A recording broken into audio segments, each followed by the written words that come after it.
संत का महात्म्य।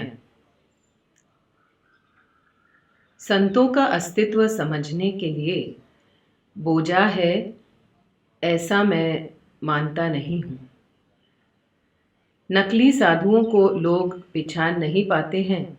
इसका कारण यही है कि लोगों में शास्त्रों की जानकारी कम हुई है, स्वार्थी वृत्ति बढ़ी है।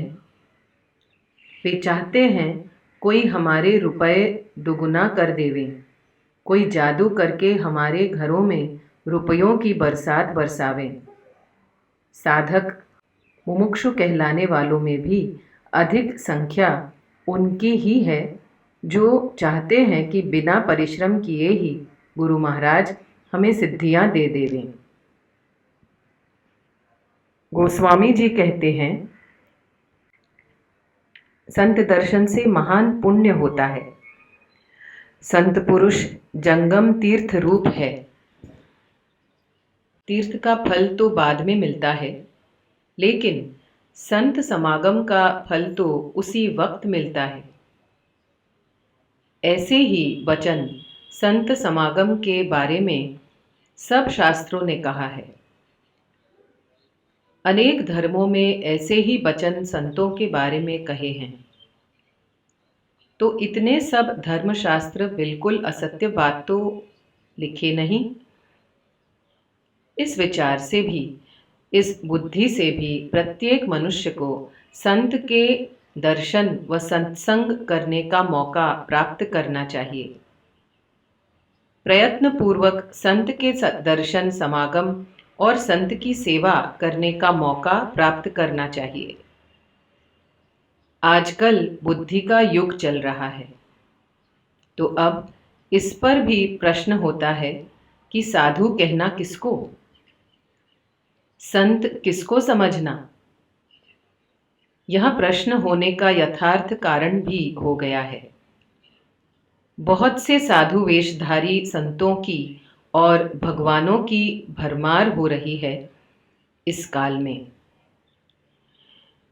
अपनी आजीविका किसी तरह भी नहीं प्राप्त कर सकते हैं तो आसानी से साधु वेश धारण करके घर घर रोटी भिक्षा मांगकर जीवन यापन कर लेते हैं।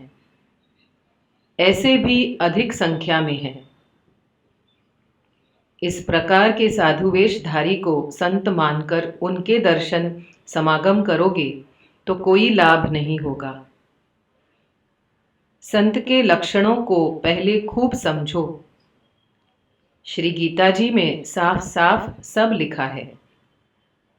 जो संत आत्मज्ञान प्राप्त करके दूसरों को भगवान के आत्मा के बोध दे सकता है, वही संत है। संत सहृदयी, सरल, निष्कपट, सदाचारी, करुणायुक्त, दयावान, समदर्शी और समत्व युक्त होते हैं। हमारे शास्त्रों ने तो गृहस्थ आश्रम में रहकर या वान प्रस्थाश्रम में रहकर अपने धर्म के अनुरूप शुद्ध व्यवहार से जीवन यापन करने वालों को भी साधु माने हैं। क्योंकि ऐसा एक गृहस्थ होगा तो उसके परिवार में, परिचितों में, अड़ोस पड़ोस में, उसके समाज में और गांव में उनके इतना अच्छा उत्तम प्रभाव पड़ेगा कि जितना एक आत्मनिष्ठ संत का पड़ता है। आप लोगों को ही विवेक पूर्वक सोचना चाहिए कि जिसकी इंद्रियां वश में नहीं है, जो संसार के पदार्थों में भोग बुद्धि रखते हैं, अहम और तेजो द्वेज से खुद ही पीड़ित हैं, ऐसे साधु वेशधारी को संत कैसे माना जाए। संत महात्मा बहुत हैं, सब अलग अलग स्तर पर पहुंचे होते हैं।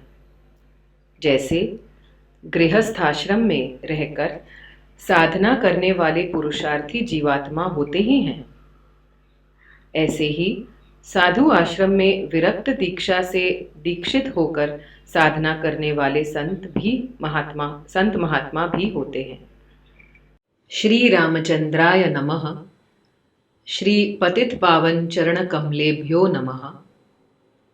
श्री सद्गुरु परमात्मने नमः।